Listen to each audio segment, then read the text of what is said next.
You're watching the KOAM Morning News on Fox 14. Right now at 7, some new information comes to light on a local haunting experience.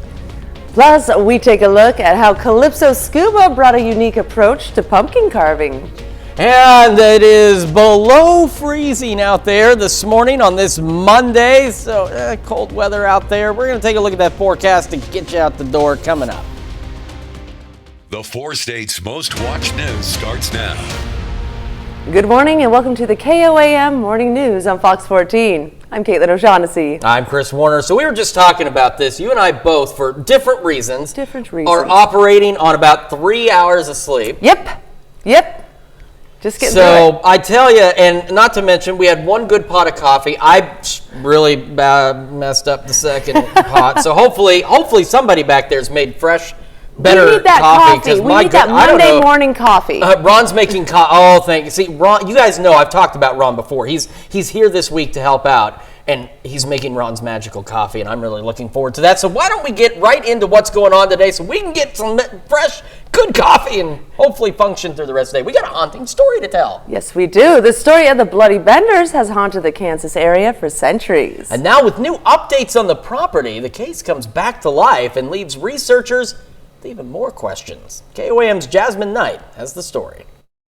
The Benders family, also known as the Bloody Benders, began their terror in the early 1870s by allegedly murdering 11 visitors at their bed and breakfast in Cherryville, Kansas. The first 10 murders virtually went unsolved until a well-known doctor by the name of William H. York also went missing. A lot of attention was paid to Kate Bender, and Kate Bender was the youngest member of the Bender family, and she was a spiritualist, faith healer, and I think that she may have gotten a bad rap. She was accused of being the mastermind of the operation, and I think there was some misogyny going on there. So I think we need to reevaluate what we know about the Benders and not just automatically assume that a woman who was into spiritualism was the mastermind of it. The Bender family reportedly fled the town and were never discovered. Recently, the Bender property was bought by a researcher, Bob Miller. Miller has worked with the University of Kansas to make new discoveries. So far, they've done a site survey. They believe they know where the cabin was located. They haven't done any digging yet, no ground penetrating radar. But I think if there's anything new that comes out about the Benders, it's going to come from this type of work. Author Max McCoy continues to tell the story of the Benders to ultimately change the narrative. I'm not convinced that everything is known yet about the Benders. I think there are some surprises in store for us as this research continues. Researchers continue to make new discoveries about the Benders every single day. The property, maintained and upkept by the new owner, Bob Miller, will hopefully be turned into a Benders museum. Reporting in Pittsburgh, Jasmine Knight, KOAM News. The presentation of the new updates was held at Pittsburgh Public Library. And of course, if you haven't heard this story, Yeah, or if you're unfamiliar with it, or just forgot, definitely something worth checking into. I love a good spooky story. That's an excellent one. I've got another spooky story to tell you. The weather. There it is.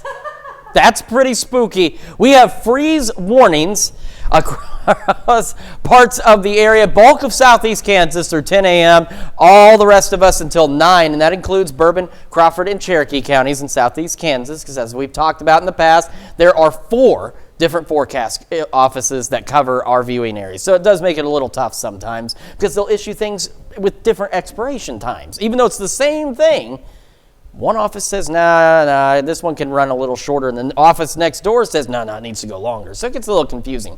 28 in Joplin, 29 in Pittsburgh, clear skies in both communities. And despite the plentiful sunshine, temperatures today only into the low 40s. We're also going to have some gusty winds, and they'll start dying down by late afternoon, early evening. But this morning, wind gust 20-25, that's going to put wind chill values right in the mid to upper teens. So make sure you're bundled up out there. We do have some warmer weather on the way. We're going to talk about all that in the full forecast here in a few more minutes. Caitlin? Thanks, Chris. Well, a crash along the Will Rogers Turnpike turns fatal for a semi-driver. The crash happened just after 3 p.m. yesterday. Troopers say a tractor-trailer struck the bridge support column of the NS 425 road overpass. The driver of the semi, whose name is being withheld pending next of kin notification, died at the scene from massive injuries. The cause of the crash is under investigation. A tractor trailer yesterday morning overturned on I-49 near Neosho, Missouri. It happened just before 11:30 yesterday morning near the Highway 60 exit. No one's injured in the crash. There was a steady rain at the time of the crash, and the trailer temporarily blocked a portion of the right lane. Calypso Scuba also got into the Halloween fun with an underwater pumpkin carving event. Saturday, participants were invited to bring a cleaned out pumpkin and carve it in the pool. And yes, there were prizes. After digging into some pumpkins, everyone was invited to dig into the gruesome graveyard buffet. There was no charge for the meal, but donations were encouraged, and the proceeds went to a very good cause. Charlie 22 will use the funds as needed. They give Bibles to veterans, and they hand out things, and we all try to do outreach to help people find out about them so that they can get involved in the ministry. This year's money was donated to Charlie 22, a nonprofit that helps end veteran suicide. Up next, coming up after the break, Lori will be with us to show us a twist on Rice Krispie treats. And later, an Oklahoma soldier returns home from early deployment to surprise his children. You're watching the KOAM Morning News on Fox 14. Welcome back to the KOAM Morning News on Fox 14. Our favorite baker, Lori Horton, is back with a recipe for red velvet Rice Krispie treats, and just in time for Halloween. It's perfect. We started out this morning with our butter and marshmallows, pretty standard Rice Krispie treat recipe, nothing out of the ordinary, until we want to make them a little Halloween spooky. So I'm adding an entire cup, one measured cup of red velvet cake mix to my melted marshmallows and butter that I've got all mixed together. So it's not quite a half a bag of a box of cake mix. Okay. I added a little bit of vanilla to that also. And then my favorite little secret ingredient is a little bit of red velvet emulsion, which adds some color. Ooh, and looks like blood. It looks like blood, adds a little bit more flavor to that as well.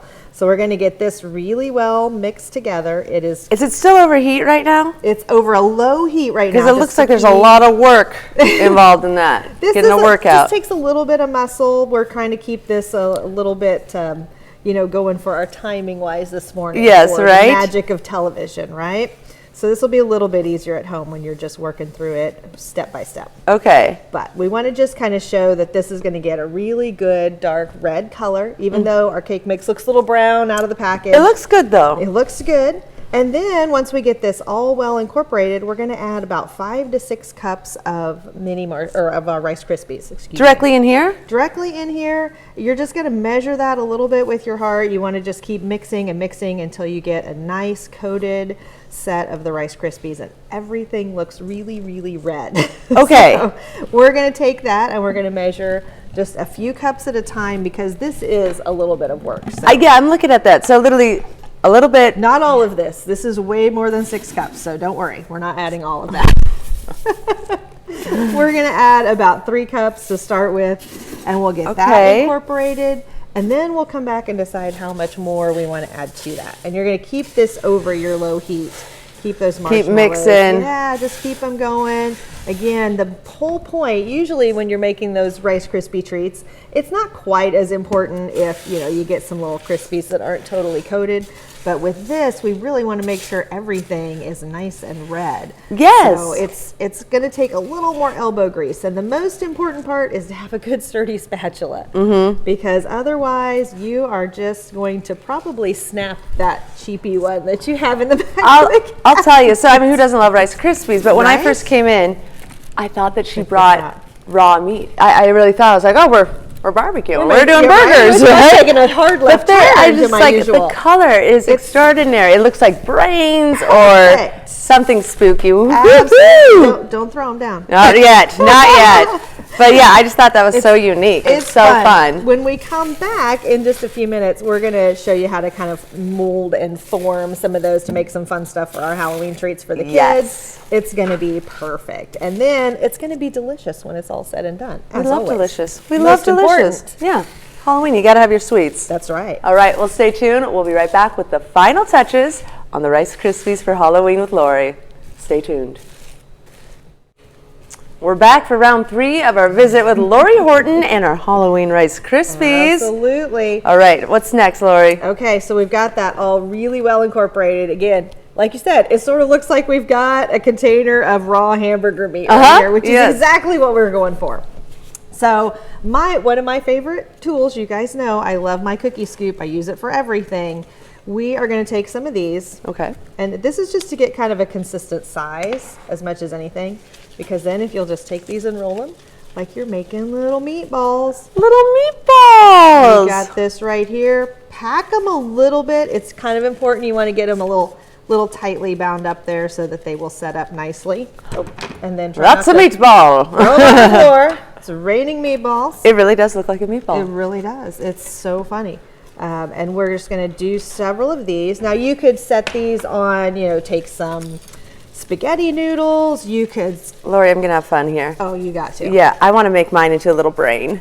Isn't that cute? You put a little line down it? Absolutely. Doesn't it look like a little brain? Absolutely. You could just do these with some pink food coloring in them instead of the dark red. Yes! And make some little brains. Absolutely. Or, you could even use probably orange and turn them into little pumpkins. Oh, why not? Right? Get a little creative. Yeah. This is really, really fun. You just start with that same basic recipe on those Rice Krispie treats, and everything else is good to go from there. Pretty easy. Pretty easy. It really is. And it is something, you can do these in the microwave. You want to watch your temperature because you want your marshmallows to kind of turn into what looks like marshmallow fluff. You don't want to just melt them into a liquid. Yes. I asked her on the break, I'm like, can we just use that jarred stuff of marshmallow, make it easy? She's like, no. The secret is the butter. Gotta have the butter. So. Gotta have the butter. And the marshmallows are made they're gonna set back up. So when the kids grab these after they set a little bit, they're not gonna be real sticky and gooey. They're gonna be soft. That's good. So you won't have fingerprints all over the walls. Yeah, especially if it's red. Right?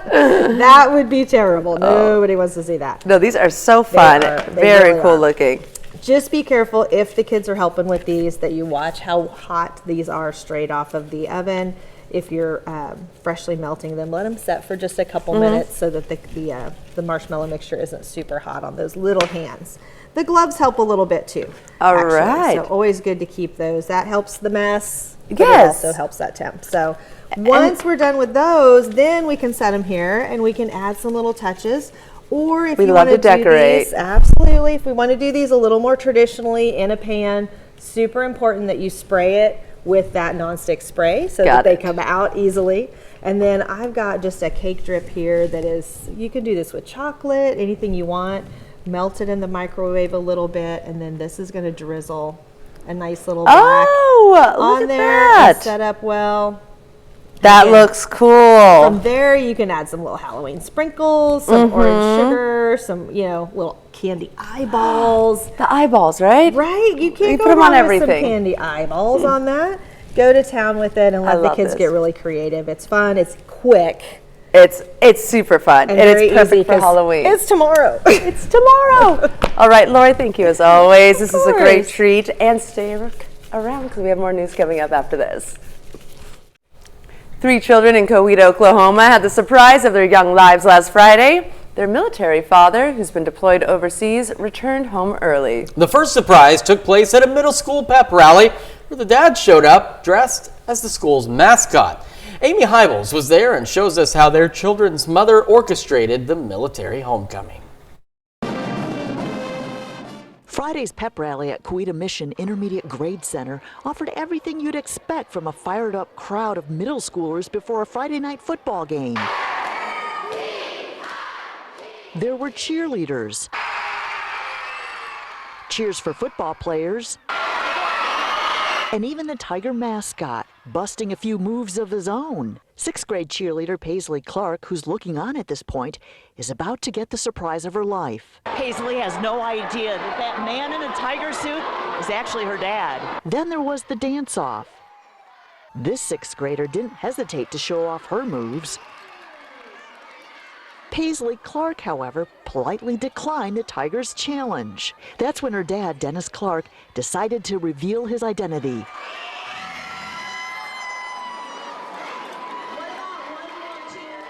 Paisley and her two younger siblings thought their dad, who's serving with the Oklahoma Air National Guard, was coming home in December. He left for training in May and deployed overseas in June, traveling to Niger and Germany. Military mom Katie Clark planned the entire surprise. I instantly started crying. It was overwhelming emotion. Yeah. How does it feel to have your dad home?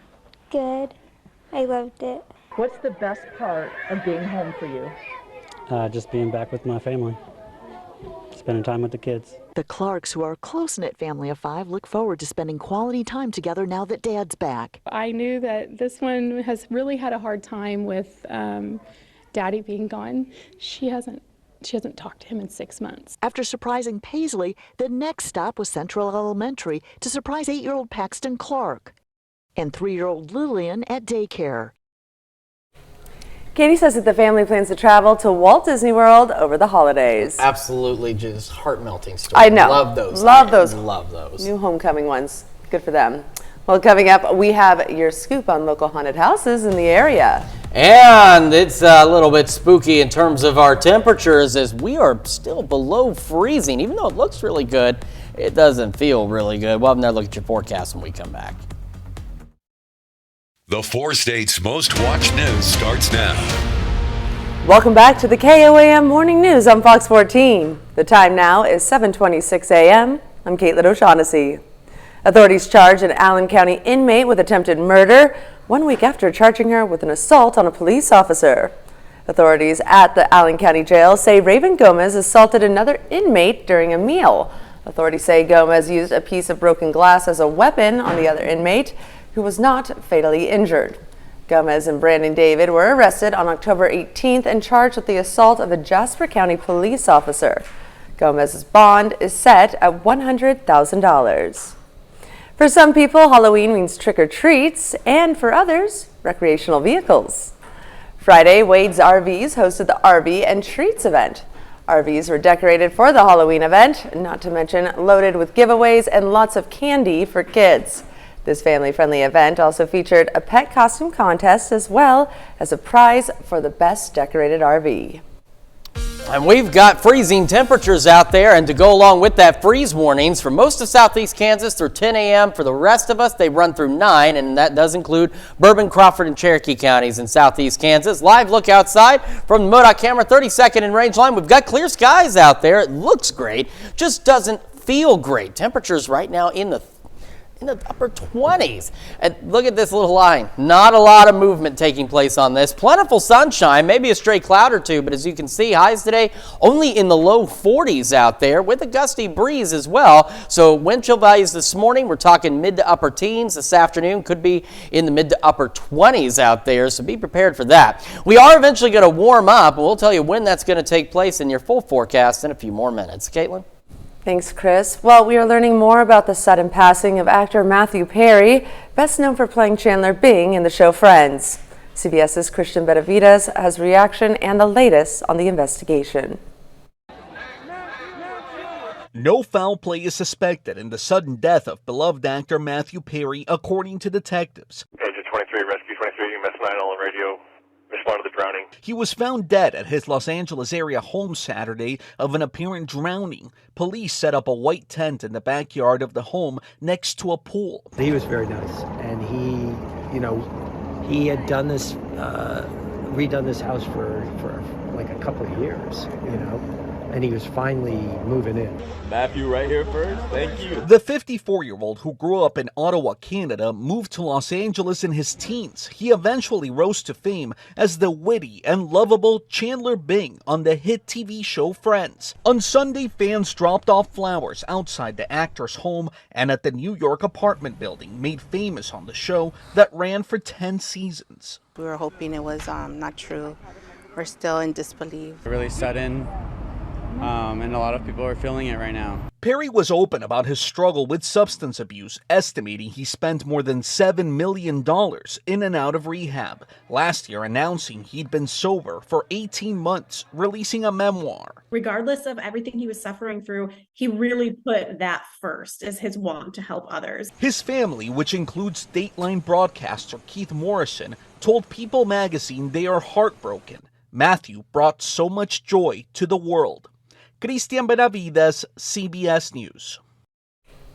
And as Halloween creeps closer, it's time to get in all the spooky fun before it's too late. Saturday, we stepped into the world of terror at the Waco Schoolhouse Haunt. Elise Noe had the chance to go behind the scenes and learn more about the terrifying world within. Embrace yourself for a chilling exploration. Waco Schoolhouse Haunt stands out as one of the most hauntingly iconic spook houses in the four-state area. The historic schoolhouse in Asbury, Missouri, dating back to 1934, found a new life in the hands of brothers Jason and Brian Wren, who reopened its doors 11 years ago. My brother's birthday is the day before Halloween, so we talked about it for years, going into all the different spook houses around the areas, and then one day we decided we're getting too old, we better do it now. The Wren brothers transformed this once abandoned building into a living nightmare, attracting hundreds of thrill seekers every October. To work on it all year long. We change a lot of stuff up every year. Every couple of years we do major renovations. It takes a lot of time. You come in and you start with a blank slate and you just get ideas. We're on the internet all the time looking at things and you make things up. Some of their masks and prosthetics come at a significantly spooky cost, with some even reaching $1,000. When we grew up, there was trash bags and just all black rooms. We have lit rooms, very well Hollywood type sets that we consider them, and then we spend a lot of time over here. The spook house boasts a dedicated crew featuring dozens of actors, including makeup artist Megan Stanley, who has been a part of the Schoolhouse Haunt team from the very beginning. I love it. I love it. It's definitely an adrenaline rush for you when you walk up behind someone and they're just completely scared, especially the ones that drop to the floor. Well, now that you've had a chance to take a look behind the scenes, it's time to go on a journey through all the spine-tingling screams. My producer Peyton and I had the opportunity to walk through the haunt and witness the horror firsthand. I can't do it.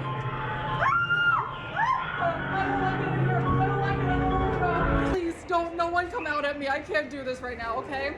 It's all good. So we're in this hail.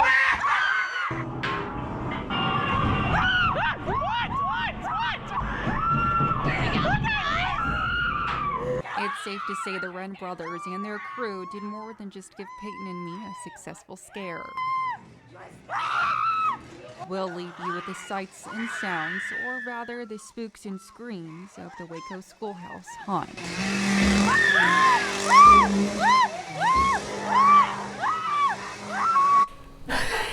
Incredible. Oh, good for them. Well, Saturday was the last night that the spook house was in operation for this year. They were open from 7:30 to 11:30 p.m., but we'll soon have extended cuts from that visit at the haunted house on our website, KOAMnewsnow.com. And one area animal shelter also brought Halloween fun to the whole family, including their four-legged friends. The Joplin Humane Society Animal Adoption and Resource Center hosted the Howl and Scream event Saturday. Families were invited to come out and trunk or treat thanks to area businesses and organizations.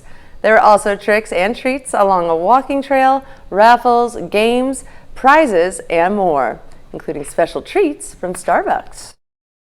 It definitely does have an impact. This event has been bigger and better each year. You know, last year I think we had 600 people come out. We're expecting at least that many people this year. I get to judge the outfits, to be one of the judges for the kids' outfits, because it's so neat how much creativity and everything they put into their animals. So it's a really good deal. See, my smiling face is just short supply in today's world. The Joplin Humane Society is at 140 East Emperor Lane in Joplin. And that's a look at our top news stories coming up this half hour on the KOAM Morning News. The Spell Moon Magic Festival provided another source of entertainment for area families. And it's another frigid start for us out there. Warmer weather is on the way. We will take a look at that forecast when the KOAM Morning News returns.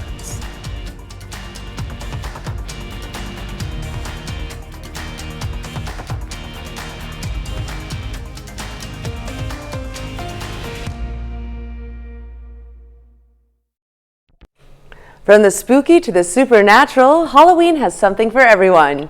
And the Spell Moon Magic Fest provided another way for families to have fun.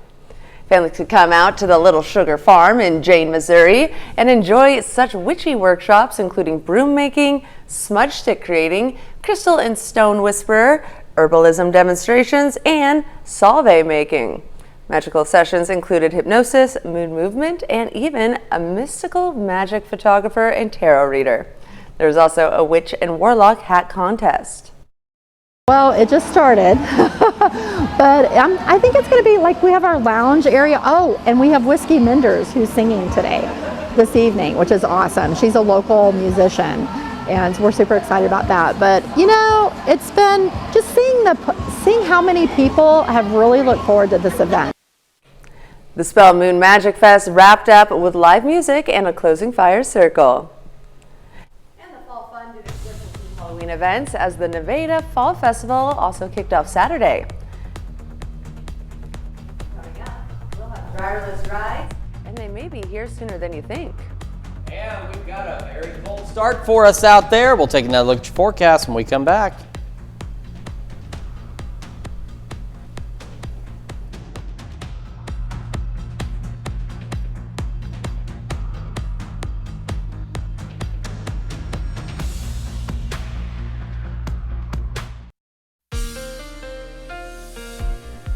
Welcome back to the KOAM Morning News. 7:39, almost 7:40 on this Monday morning across the 4 states.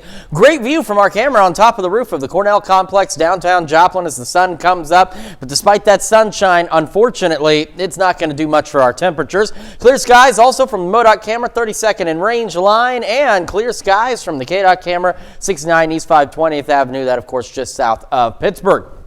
Freeze warnings continue through 10 a.m. for most of southeast Kansas and then 9 a.m. for the rest of us. And as we've mentioned, including Bourbon, Crawford, and Cherokee counties in southeast Kansas because they fall under a different forecast office than the rest of southeast Kansas. In Joplin right now, despite again the clear skies, rising sun, 28, light north breeze at 8, feels like 20 out there. And that wind is going to start gusting for a bit this morning into the early afternoon hours, which means wind chill values this morning will start dropping mid-upper teens. And by this afternoon, they're going to be right around the low 30s out there. 27, Yates Center, Iola, Fort Scott, Nevada, Lamar, Carthage. 29 in Pittsburgh, 26, Parsons, Neodesha, and 32 in Miami.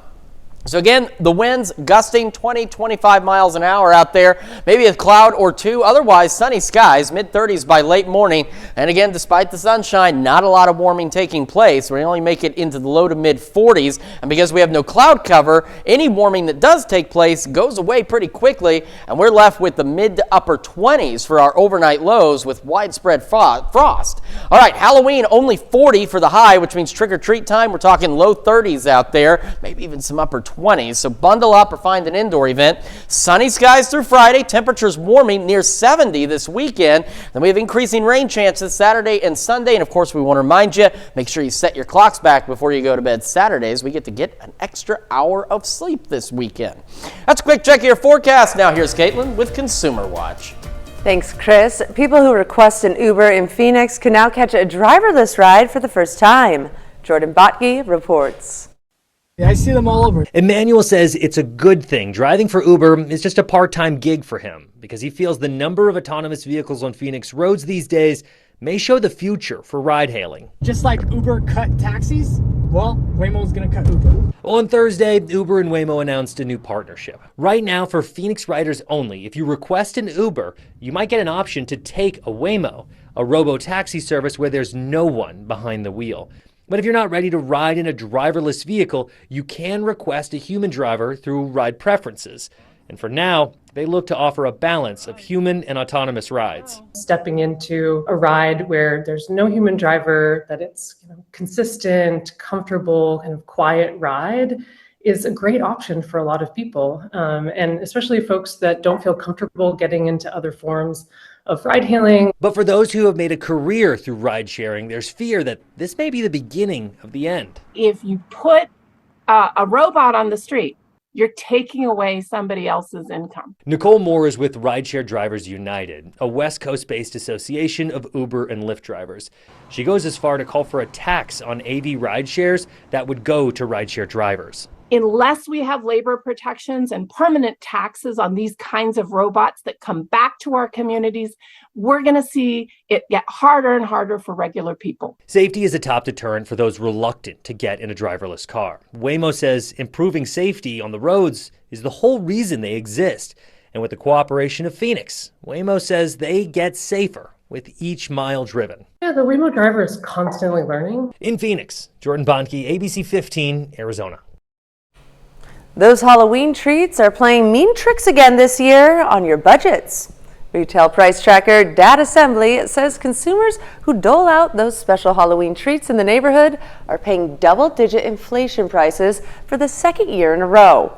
Candy and gum prices on average are up 13% this month compared to the same time last year, and that's adding to the 14% price increase on those treats last October. Market research firm Numerator says some consumers are planning to turn to value or store-made brands for candy. Whether it's to blame for the price hikes, for chocolate, cocoa prices are at a 44-year high because of a heavy rain in West Africa, which has affected production. Also, global sugar prices are at a 12-year high. And Halloween is tomorrow, and some pediatric dentists have advice for parents on how to deal with treats in a healthy way. Dr. Reza Ardalin says parents shouldn't feel guilty after a day's worth of their kids eating candy, as long as it's not a frequent habit. Dr. Ardalin recommends that parents add sugar-free gum in their children's goodie bags. He says chewing produces saliva, which helps clean teeth, rebuild enamel, and reduce cravings for more sugary snacks. He also recommends setting quality eating and oral health habits for everyday life so kids can retain good gut health and appreciate candy in moderation too. And then there was one. General Motors, now the only automaker still without an agreement with the United Auto Workers Union. Jonathan Suri has the latest. The UAW putting more pressure Saturday on the only automaker left to reach a deal with the union. Workers walking out from a General Motors engine plant in Tennessee. It's GM's largest manufacturing facility in North America, with almost 4,000 employees. General Motors says it's still in talks with the union and hopes to reach a deal as soon as possible. The UAW this past week agreed on contracts with Ford and Stellantis. Those deals came with 25% pay increases over the length of the 4-year contract. It's a drop from the 40% the union was asking for, but Union President Shawn Fain says it's still a win for workers. We've achieved what just weeks ago we were told was impossible. We have begun to turn the tide on the war on the American working class.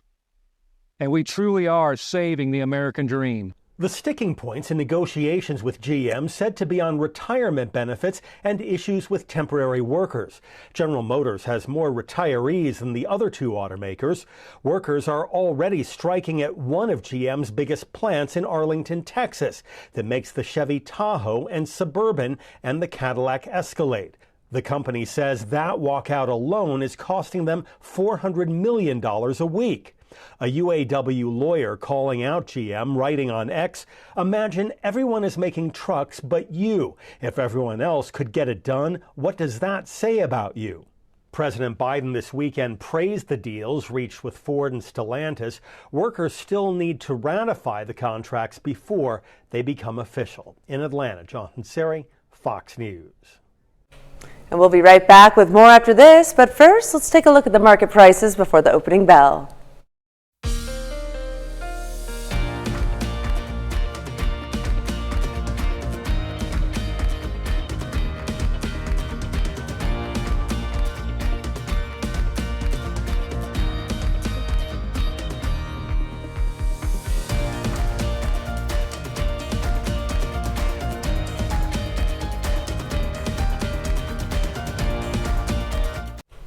Halloween hasn't happened yet, but the Utah residents who transformed their neighborhood into Barbie Land are already thinking about bringing their dream houses back next year. April Baker reports. When the sun goes down on this side of town in daybreak, Barbie Land turns pink. This row of homes beaming with blush-colored lights has become a playful paradise that pays homage to the Mattel doll first made in 1959. We've had thousands of people come through. It's crazy how people come from like California just to see this. The idea to garnish homes and all things Barbie came from the imagination of 10-year-old Miley Tucker. I just love the Barbie movie so much. I'm like, well, like if we're gonna dress up a Barbie, we might dress our houses up as Barbie as well. And dress them up they did, with pink bows, stilettos, and flamingos. Well, it took us about a week to create this rocket. And the cacti are made of foam and like little wood stakes and the real world sign. But decor went to the dark side too. Barbie is just wonderful, and look at all the different homes and the decorations. It's been fun to just see the variety. It took weeks.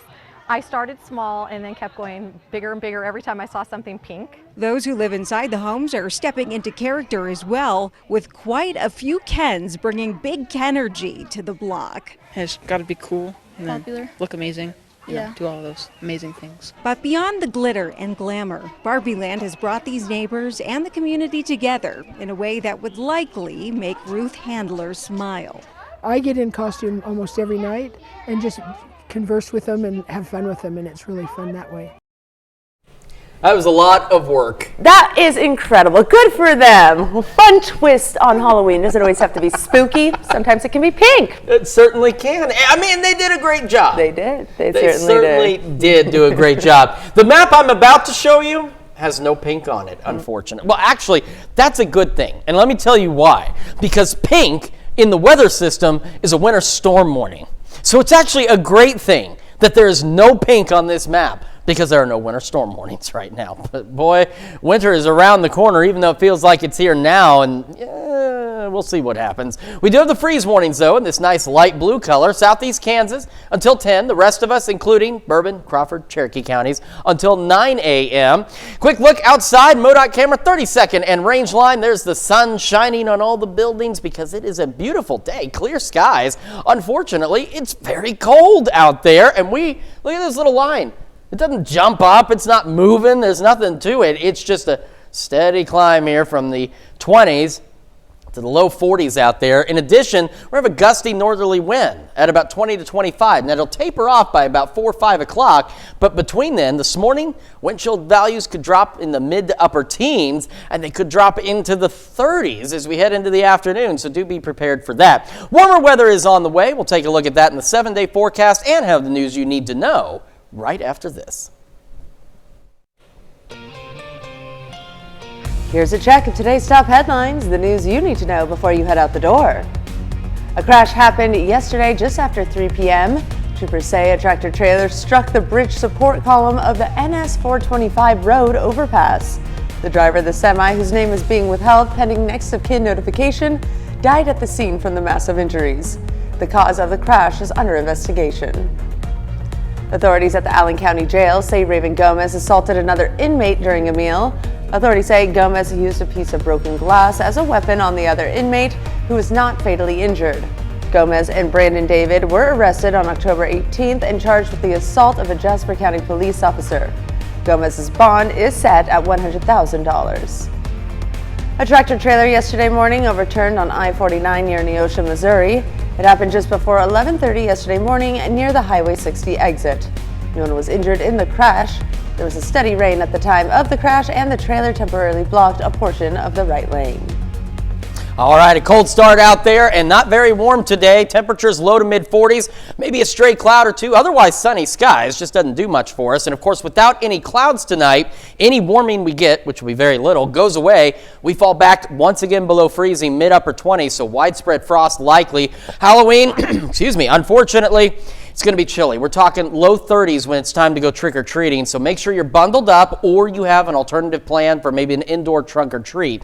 Now, as we head through the week, we get plentiful sunshine, and we will start to warm up. Check it out. We go near 70 by the weekend. We got some much-needed rain coming in Saturday and Sunday, and of course, the most important thing, do not forget to set your clocks back before you go to bed Saturday night, or if you're like me and you're up at 3 a.m., just set your clocks back when you wake up. I'm really looking forward to that. I am too. We've all earned an extra hour of sleep. Absolutely. Well, President Joe Biden and First Lady Jill Biden will welcome trick-or-treaters to the White House today to celebrate Halloween. The invitation list includes local Washington, D.C. area students and children from military families, representatives from several government agencies, including the Department of Transportation, State Department, and NASA, will all be on hand to help pass out candy. Boy, talk about a great list of folks to be getting candy from. How I mean, fun would that be? that's pretty awesome. Not to say my neighbors weren't great. There were great neighbors I had, but man, to have NASA people. Oh yeah. Here. And I'm sure they give the big bucks. Oh, I'm sure. Yeah, they're giving little good candy out there. Absolutely, good for them. Well, we want to thank you so much for letting us put the good in your morning. We had so much fun doing this that we're going to put on 4 more pots of coffee and be back today at noon. Have a great rest of your day, 4 States.